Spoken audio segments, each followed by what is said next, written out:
Hello people, how's it going? You alright, are you?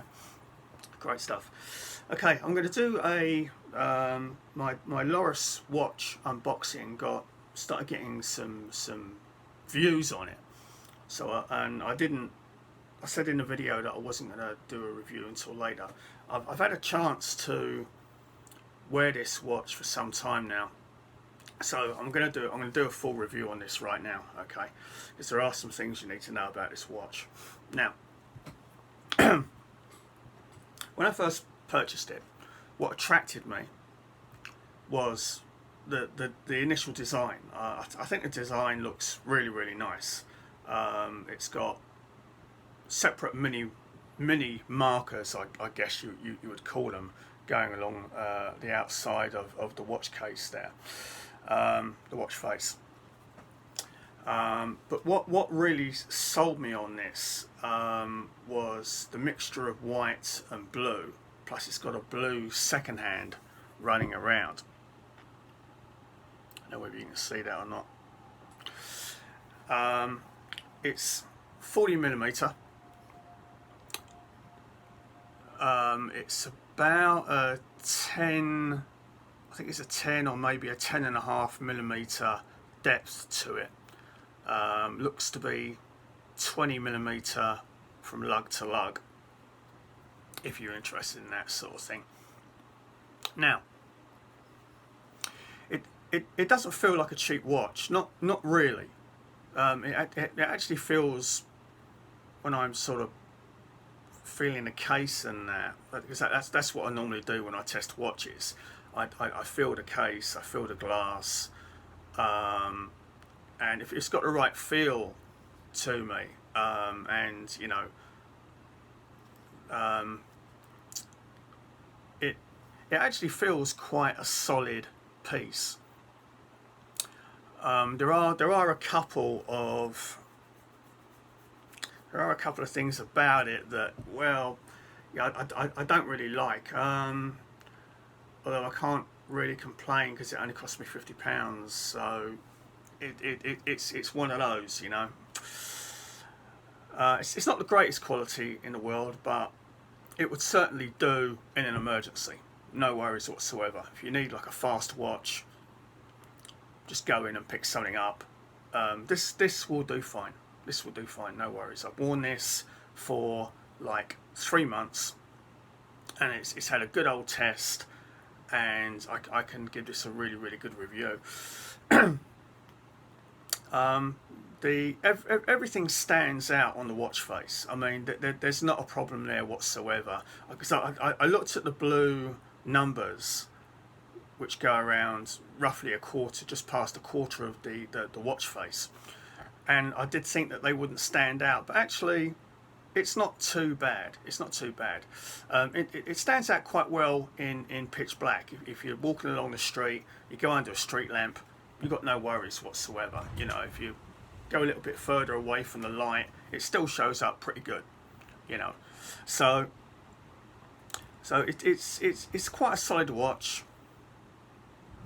The markers are all great and everything.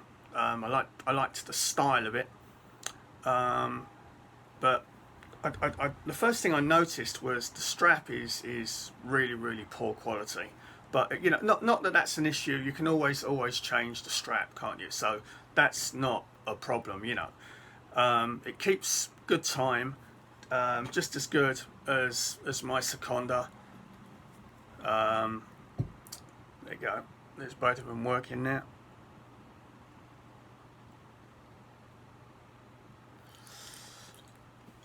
I haven't lost any seconds, any time on these watches whatsoever, and these are like the cheapest of the cheap watches that you'll ever find. Okay, in fact, my Seconda is a far superior timepiece to this, and this is okay. You know, I wore this for 3 months. It's perfectly adequate.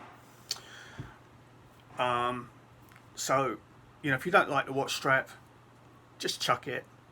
I mean, I could probably stick this on a NATO, and it'll be perfectly fine. It's definitely a sports watch, so a NATO strap would fit very well. a blue, because it's got blue on the dial. I could stick a blue NATO on there, no worries. Now, one thing I didn't check when I bought this watch, and I should have done, it is something that I normally check, but for some reason I didn't. I trusted the brand. You know, Lorus is a very established make. They've been making watches for decades. In fact, there was a Lorus dress watch in the film Wall Street.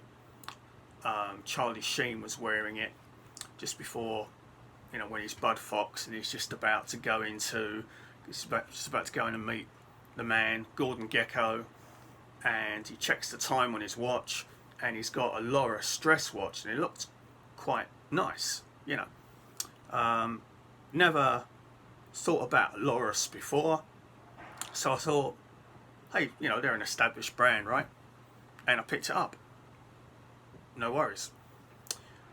When I got it home and I started to check things out, I pulled the crown out and I set the time, as you do. But when I pushed the crown in, the hand jumped. The minute hand jumped slightly, so I had to reset it again. But it's actually not too bad. It's actually not too bad once you get used to it. And then the next time I set it, it was perfectly fine. I might have maybe unscrewed the crown a little bit too far, so when I pushed it in, it had a little bit further to travel, and that might have made the hands jump a bit. Not entirely sure about that, but it could be the case. I just set it again, and it set perfectly well. I pushed the crown back in again. It was absolutely fine. So yeah, it's good. It's good. So yeah, I would definitely recommend this watch. No problem whatsoever. But look, I don't really think there's much more I can say about it. I mean, it only cost me 50 quid. I don't think H. Samuel do it anymore, but if they do, I would certainly recommend this timepiece. Yeah, I think that's. I suppose they could have made it slightly better quality and made it, I don't know, had it at £150 maybe, brought it up to that level, 150 quid to 200 quid. It might have been a better idea, but I guess Lorus, they're not, Lorus aren't Timex, you know. You know, Lorus, they're not a bad maker or anything. They're very established. They're very good. They're actually owned by the Seiko Group, Seiko watches. So you know, expect the development of these watches to be better. But I see it, it's ticking away. No problem. The second hand doesn't always hit the markers precisely, but you're gonna get that with a cheaper watch. I mean, this is about as low end a watch as you're gonna possibly find. Nearly. I know there are watches selling at £30. I think there are some Casios out there that are going at that kind of price point, but you know, you do get what you pay for, and you know, if you go an additional £100, you're going to be getting so much more for your cash. But I've got no complaints with this really, apart from the strap, I guess, and that's always replaceable. That's not a problem. Cost you a tenner, take it into a jeweller's, they'll do it for you. Or if you can do it yourself, it's not going to cost you anything. 20 quid for a strap, 30 quid for a strap, you know, maximum, you know, no problem. You know, I think they look quite good on a NATO strap, black or blue. I might stick it on a blue NATO. So see how it goes. But anyway, folks, thanks very much for tuning in for another review. You can always trust my reviews to be of quality and knowledge, which is something a lot of the other YouTubers don't have. So, you know, I'm not just I'm not really an influencer. I'm a knowledge kind of guy. I worked retail for years. But look. Anyway, we'll leave it there, guys. Thanks ever so much for tuning in, and I'll catch you next time. Cheers.